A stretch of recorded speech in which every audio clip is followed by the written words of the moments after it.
এই বালকের সামনে ওই সময়ের সবচেয়ে শ্রেষ্ঠ যে জ্যোতিষী, সেই বালকের চেহারার দিকে তাকার পরে বলতেছে, তোমার হাতটা আমি একটু দেখতে চাই।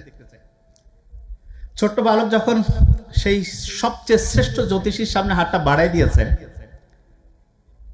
জ্যোতিষী হাত দেখে বাকরুদ্ধ হয়ে গেছে, কি বলবে বুঝতে পারছে না। ছোট্ট বালক আর এই জ্যোতিষীর মধ্যকার ঘটনা দেখে ছোট্ট বালকের বাবাকে ওই বালকের একজন আত্মীয় খুব দ্রুত ডেকে নিয়ে আসছে।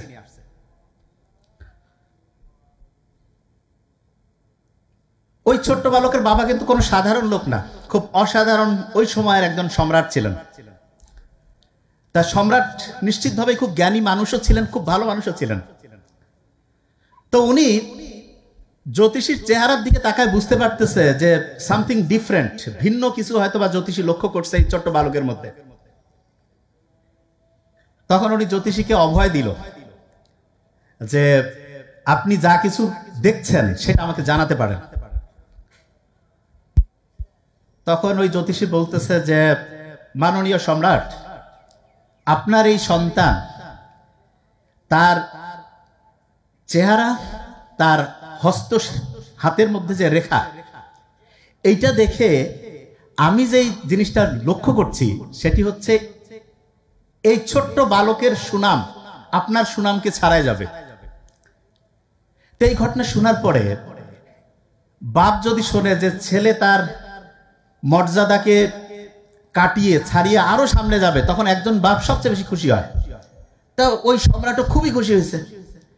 খুশি হওয়ার পরে সেই জ্যোতিষীকে বলছেন যে আপনি কি চান। তা জ্যোতিষী বলছে যে আমি যেটা ভবিষ্যৎ দেখতে পাচ্ছি সেটা যদি সত্যি হয়, এইটাই হবে আমার জীবনের সবচেয়ে বড় চাওয়া।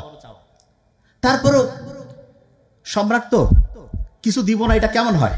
তা বলছে ঠিক আছে, আপনার কোনো যদি সাজেশন থাকে বলেন একটু। তখন ওই জ্যোতিষী সম্রাটকে কয়েকটা সাজেশন দিয়েছে, কয়েকটা বুদ্ধি দিয়েছে। এই বুদ্ধিগুলোর মধ্যে একটা বুদ্ধি ছিল যে এই ছোট্ট বালক কিন্তু সাধারণ কোনো বালক না, একে সবসময় আপনি আপনার আশেপাশে রাখবেন। তা সম্রাট চিন্তা করছে ওই সময় সবচেয়ে শ্রেষ্ঠ জ্যোতিষী যেহেতু এই পরামর্শ দিয়েছে, তাহলে আমার ছোট্ট শিশুকে আমার সাথেই রাখতে হবে। ছোট্ট শিশুর বয়স 8 থেকে 10, সবসময় সম্রাটের পাশেই থাকে। একবার হলো কি, ওই সময়ের সবচেয়ে শ্রেষ্ঠ ধনাঢ্য ব্যবসায়ী ওই সময়ের চেয়ে, উনি হচ্ছে ওই সম্রাটকে হচ্ছে ভিজিট করতে আসছে। তা যেটা হয়, একজন সম্রাটের সাথে কেউ যখন দেখা করতে যায় তখন নিশ্চিতভাবে কোনো উপহার নিয়ে যায়।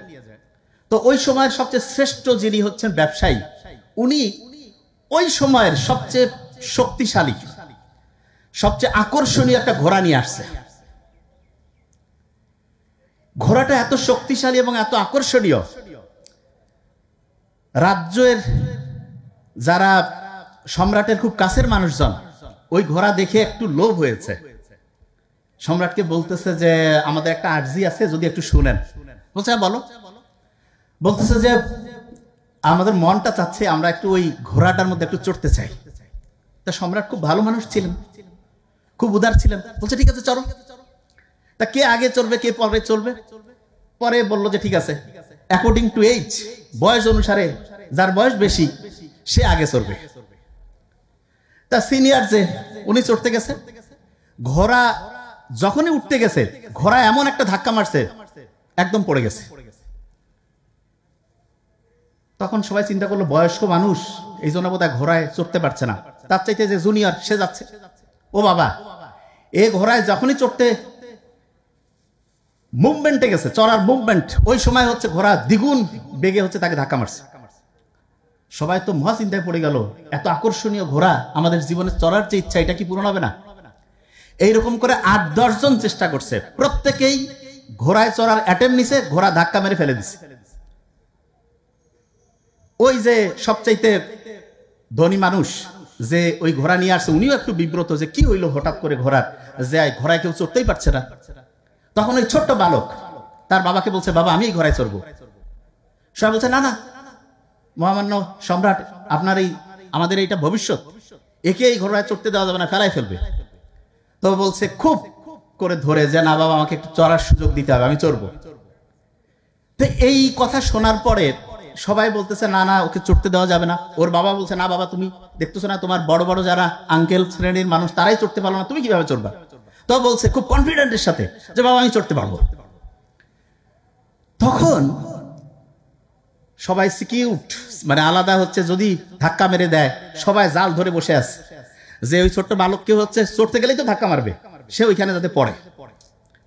কিন্তু হতবাক করার ব্যাপার হচ্ছে ওই ছোট্ট শিশু 8-10 বছর বয়স, যার ভবিষ্যৎ খুব উজ্জ্বল, সে ঘোড়ার কাছে গেল, একটা ছোট্ট কাজ করলো, বাস জাম্প করে ঘোড়ায় উঠে পড়লো।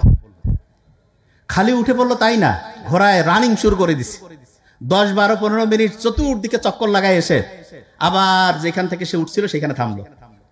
সেনাপতি, তারপরে যারা বড় বড় বীর, তারা হতবাক হয়ে গেছে, কিরে এই ছোট্ট বালক 8-10 বছরের, আমরা কেউ ঘোড়ায় চড়তে পারলাম না, এ চড়তে পারলো, কারণটা কি?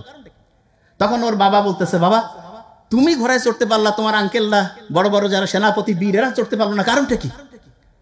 তা বলছে, বাবা আমি ঘোড়াটার দিকে লক্ষ্য করছিলাম যে হ্যাঁ ঘোড়াটা খুব বিরক্ত ছিল। কি কারণে? বলছে যে ঘোড়াটা যে জায়গায় ছিল সূর্যের আলো এমন অ্যাঙ্গেলে পড়তেছিল যে ওই ঘোড়াটা তার ছায়াটা দেখে খুব অস্বস্তির মধ্যে ছিল। ঘোড়াটা তো খুব আকর্ষণীয়, ওর ছায়া দেখে সে তাকে একটা কম্পিটিটর মনে করছে, যে তার সামনে হয়তো বা আরেকটা কেউ তার সাথে কম্পিটিশনে আছে। এই জন্য যেই ওর ঘোড়ার মধ্যে চড়ার চেষ্টা করতেছে সে ধাক্কা মেরে ফেলাই দিচ্ছে। তা বাবা তুমি কি করলা? বললো আমি যে ঘোড়াটা যেই অ্যাঙ্গেলে ছিল তার মুখটা একটু সরায় নিলাম, এমন অ্যাঙ্গেলে দিলাম ঘোড়াটা তার ছায়া আর দেখতে পাচ্ছে না। তখন সে চিন্তা করতেছে আমার কম্পিটিটর তো চলে গেছে, মন খুশি, খুব খুশি। তখন আমি আরাম করে চললাম। সবাই তো অবাক হয়ে গেছে, এই ছোট্ট শিশু এই জিনিসটা লক্ষ্য করছে, আমরা কেউ লক্ষ্য করলাম না। তখন সম্রাট খুব খুশি, বলছে বাবা তুমি আমার কাছে কি চাও বলো। তা সবাই চিন্তা করতেছে যতই ঘোড়ার এই কেরামতি সে দেখাক, ছোট্ট 8-10 বছরের শিশু কি যাবে। ও বলতেছে বাবা আমি পারস্য চাই তোমার কাছে। পারস্য চাই কথাটা অনেকে আমরা বুঝতে পারবো না যে এটা মানেটা কি।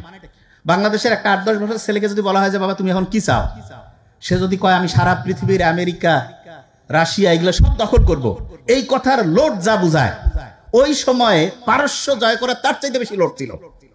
তার মানে পারস্য ছিল ওই সময়ের সুপার পাওয়ারফুল কান্ট্রি, ওইটা সে দখল করতে চায় যে বাবা আমি ওইটা জিতবো। ওর বাবাও জানতো যে এই ছেলের ভবিষ্যৎ উজ্জ্বল, কিন্তু এতটা উজ্জ্বল ওর বাবা একটু ঘাবড়ায় গেছে। বলছে যে বাবা ঠিক আছে, পারস্য আশেপাশের যারা ছিল এরাও করছে যে কিরে এ যদি পারস্য দখল করতে চায়, যদি এই চিন্তা পারস্য সম্রাটের কাছে যায় তাহলে আমাদের তো এখনই শেষ করে ফেলবে। যাই হোক, ওর বাবা বলছে ঠিক আছে তুমি এখানে থাকো। ওর বাবা যুদ্ধে চলে গেল। যুদ্ধে যাওয়ার পরে কয়েকটা রাজ্য দখল করতে করতে হঠাৎ করে তার বাবা হচ্ছে যে যুদ্ধে হচ্ছে নিহত হলো। তার মানে সম্রাট শেষ। সম্রাট যখন শেষ হয়ে যায় সাধারণভাবে তখন তো আর ওই গণতন্ত্র ভোট এগুলো ছিল না, কে তাহলে রাজ্য দখল করবে, রাজ্যের ক্ষমতা কার হাতে আসবে? ওই ছোট্ট শিশু বলতেছে অটোমেটিক সেই ক্ষমতার অধিকারী। তা আশেপাশের যারা লোকজন আছে তারা চিন্তা করতেছে যে আমরা অন্য যে আশেপাশের যে রাজ্যগুলো আছে তাদের সাথে একটু লিয়াজও করি। আর অন্য রাজ্যরা চিন্তা করতেছে যে সম্রাট যেহেতু নাই, ছোট্ট এক শিশু কি করবে, এই রাজ্য দখল করব। এইরকম পারস্পরিক কথাবার্তা চলছে। ওই যে জ্যোতিষী হাত দেখছিল, চেহারা দেখছিল, বলছিল না যে সাধারণ কোনো বালক না, এ অসাধারণ কিছু করবে। এবং কয়েকটা সাজেশন যে দিয়েছিল তার মধ্যে একটা সাজেশন ছিল আপনার সাথে সবসময় রাখবেন, নাম্বার 1। নাম্বার 2 সাজেশন ছিল যে খুব ভালো কোনো টিচারের কাছে আপনার সন্তানকে শেখাবেন। তা ওর বাবা বিখ্যাত সম্রাট যখন যুদ্ধে মৃত্যুবরণ করলো এবং ওই যে যেটাকে আমরা বলি যে হচ্ছে যে জ্যোতিষী যে তার হাত দেখছিল, এর মাঝখানে কিন্তু 5-6 বছর সময় অতিক্রান্ত হয়েছে। এবং এই 5-6 বছরের মধ্যে একটা অসাধারণ ঘটনা ঘটছে। ঘটনাটা কি? ওর বাবা যখন শুনলো যে খুব ভালো কোনো টিচারের কাছে আমার সন্তানকে পড়াতে হবে, তখন উনি খোঁজ লাগালো যে সবচেয়ে শ্রেষ্ঠ টিচার কে আছে। খুঁজতে খুঁজতে উনি একজনের খোঁজ পেয়েছে যে ওই সময়ে সব মানে রাজ্যের মধ্যে সবচেয়ে শ্রেষ্ঠ শিক্ষক হচ্ছে একজন। ওনার কাছে লোক পাঠাইলো, বললো যে আমাদের সম্রাটের যে ছেলে তাকে পড়াইতে হবে। তো উনি বলছে আমি কারো বাড়ি যেয়ে পড়াই না। বলছে না, সম্রাট তার ছেলেকে পড়াইতে হবে। বলছে তোমরা ফিরে যাও। সম্রাট আবার বলছে যে টিচার মানুষ তো, কোনো বেয়াদবি করবা না। উনি কি বলে সেটা আমাকে জানাও। টিচার যখন এইরকম কথা বলছে, বলার পরে ওরা আবার সম্রাটের কাছে আসছে। সম্রাট শোনার পরে বলছে আমি নিজে যাব। সম্রাট নিজে চলে গিয়েছে। যাওয়ার পরে বলছে যে আমি আমার যে সন্তানকে আপনার কাছে পড়াতে চাই, এটা কোনো সাধারণ সন্তান বা সাধারণ বালক নয়। এবং এই যে মাঝখানের যে ঘটনাগুলো, এরকম ঘটনাগুলো উনি বলে দিয়েছে। তখন ওই টিচারেরও একটু খুব আগ্রহ হলো যে দেখি তো আসলে এই বালকটা কত অসাধারণ। তখন ওই ছোট্ট বালককে বললো যে ঠিক আছে আমি ওর সাথে দেখা করবো। ওই ছোট্ট বালককে টিচারের সামনে নিয়ে আসা হলো। টিচার ওই ছোট্ট বালককে কয়েকটা প্রশ্ন করলো। করার পরে ওই ছোট্ট বালক এত অসাধারণ উত্তর দিল। ওই টিচার বলল যে আমি তাকে কয়েকদিন পড়াবো, এইটা সিদ্ধান্ত আমি আসলাম যে কয়েকদিন পড়াবো।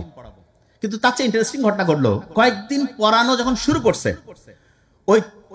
ওই বালকের মধ্যে এমন এমন কোয়ালিটি দেখলো, এই কয়েকদিনটা গিয়ে 4 থেকে 4.5 বছর লম্বা সময় ওই টিচার ওই বালককে হচ্ছে পড়াতে থাকলো। এবং যা কিছু উনি পড়িয়েছেন তার মধ্যে 3টা খুব দামি শিক্ষা উনি দিয়েছেন।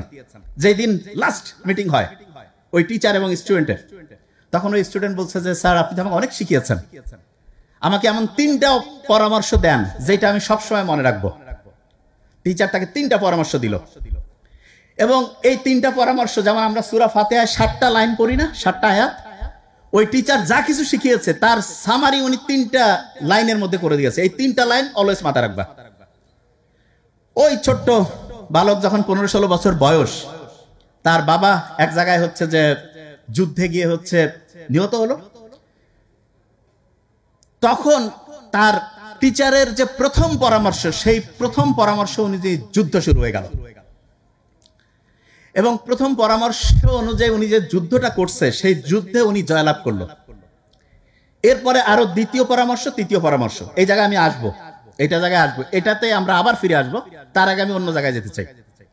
যতটুকু আমি বলছি আমি কিন্তু ধরি, এটা কিন্তু আমার স্পিচের নিয়মে হচ্ছে, আমি যা কিছু বলবো সেটা কিন্তু ধরবো। আমি একটু জাস্ট টেস্ট করি যে কে কিরকম করে মন দিয়ে শুনছে।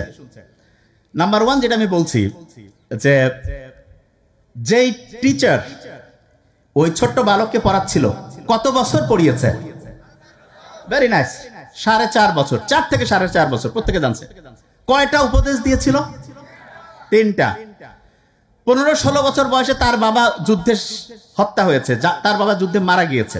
এই তো বিখ্যাত অ্যাস্ট্রোলজার, যে জ্যোতিষী, ছোট্ট বালককে বলছিল না যে সারা দুনিয়া জয় করবে। তখন ওই টিচারকে যে সেট করলো, সেই টিচার, ওনার নাম হচ্ছে অ্যারিস্টটল। কি নাম? আর ছোট্ট বালক যে, তার নাম ছিল আলেকজান্ডার দ্য গ্রেট। ওই টিচার তাকে 3টা বুদ্ধি দিছে। তার মধ্যে প্রথম যেটা, সেটা বলছে যে শত্রুকে কখনো ছোট করে দেখবা না, শত্রুকে কখনো খুব বড় করে ভয় পাবা না। এটা ফার্স্ট লেসন ছিল। ওর বাবা যখন মারা যায়, আলেকজান্ডার দ্য গ্রেট সব আশেপাশের জনকে ডাকছে, দেখে বলছে যে কি করা যায়। বলছে যে আমরা আত্মসমর্পণ করবো। ওরা বলছে এগুলো সব ডিলিট করো, আশেপাশে রাজ্য যা আছে সব অ্যাটাক করো, সব অ্যাটাক করতে হবে। এবং যারা এটার বিরোধিতা করবে, ডিলিট সব সেন্স। অ্যাটাক করবে যখন পারস্যের যে সম্রাট, তার নাম হচ্ছে দারিউস, ও বলছে ছোট্ট বালক আর বাবে বাইনি কি করবে, ও কিচ্ছু না। কিন্তু ওই এমন সাহসিকতার সাথে অ্যাটাক করছে, গোটাল রাজ্য তছনছ করে জয় লাভ করে ফেলছে। জয়লাভ করার পরে অ্যারিস্টটল তাকে যে দ্বিতীয় শিক্ষা দিছিল, সেটা সে কাজে লাগাইছে। দ্বিতীয় শিক্ষা কি? যা কিছু করবা সততার সাথে করবা, সব সময় সৎ থাকবা। যা কিছু ওই এলাকার ছিল সবগুলো সততার সাথে সে সবাইকে ভাগ করে দিছে। এই যে আমাদের যে নতুন বাংলাদেশ আসছে, সব যদি সততার সাথে হয়, অসাধারণ হবে। আজ খোসর মোসর করে আগে ইতিহাস আবার আসবে, বারবার নতুন করে ইতিহাস হবে, মাঝখানে কষ্ট হবে। তো যে জিনিসটা বলছিলাম, সবাইকে যখন দিল, রাজ্যের সবাই তো মহা খুশি যে এরকম সৎ লোক, আমরা একজনের জীবন দিয়ে দিব। এরপরে উনি হচ্ছে যে একটার পর একটা রাজ্য দখল করা শুরু করলো। আমাদের এই পাক ভারত উপমহাদেশের এখানে আসার পরে তিনি এক ছোট্ট বলা যেতে পারে রাজার সাথে ফাইট করতে গিয়া উনি একটা ভুল করে ফেলছে। ভুলটা কি? এরিস্টটল তাকে বলছিল যে কাউকে ছোট করে দেখবা না। তা চিন্তা করছে এত বড় বড় পারস্য হারাই ফেলছে, এরে কি করবে? তা এই ছোট্ট করে দেখতে গিয়া দেখছে যে ওই পুরু নামে যে রাজা, সে হচ্ছে যে এমন প্রতিরোধ করছে যে হেরেই যেতে ধরছিল। শেষে আলেকজান্ডারের অসাধারণ মস্তিষ্ককে কাজে লাগিয়ে সে হচ্ছে পুরুকে হারাই ফেলছে। হারার পরে পুরুর সাথে আলেকজান্ডার 1-1 পুরুকে বলতেছে যে তুমি তো আমার খুব খুচর মচর করছো, আর কি চাও তুমি আমার কাছে, কেমন ব্যবহার চাও? তা আলেকজান্ডারের এই প্রশ্ন শুনে পুরু বলছে যে আমি একজন সম্রাট, আমি সম্রাটের মতোই ব্যবহার চাই। এরিস্টটল তাকে তৃতীয় যে বুদ্ধিটা দিছিল যে মর্যাদা অনুসারে সম্মান করবা, মর্যাদা অনুসারে। তখন আলেকজান্ডার ওই কথাটা মনে করছে, ও মর্যাদা অনুসারে সম্মান করতে হবে। সাথে সাথে কি করছে, তাকে বলছে শুধু তোমার রাজ্য না, আশেপাশের কয়েকটা রাজ্যের তুমি কমান্ডার ইন চিফ, তুমি হচ্ছে এগুলো হচ্ছে দেখাশোনা করবা। তা এরিস্টটলের মতো অসাধারণ শিক্ষক আলেকজান্ডারের মতো অসাধারণ দিগ্বিজয়ী বীরের জন্ম দেয়। এবং আল্লাহ আমাদের সব দিয়েছে, কিন্তু দুর্ভাগ্যজনক ব্যাপার হচ্ছে আমরা আমাদের ব্রেনকে বুঝতে পারি না, ব্রেনকে পচায় ফেলছি, নষ্ট করে ফেলছি। এবং এই ব্রেনটাকে যদি আমরা ঠিকভাবে কাজে লাগাই, সামনের যে জীবনটা হবে আমাদের, আমি সবাইকে বলবো যে আল্লাহর সাথে কানেক্টেড থাকি। আর ফ্যামিলি, আব্বা আম্মা ভাই বোন, এই বড় ফ্যামিলির যে ধারণা, এটাই সবচেয়ে ভালো ধারণা। সবাইকে হচ্ছে পারস্পরিক সহযোগিতা, সবার সাথে ভালো আচরণ, এইটা যদি আমরা করি এবং ইসলামের যে মূল্যবোধ আছে এটা যদি মানি, বিলিভ মি, অসাধারণ কিছু করার ক্ষমতা আল্লাহ প্রত্যেকের মধ্যে দিয়েছে। Thank you so much. আসসালামু আলাইকুম।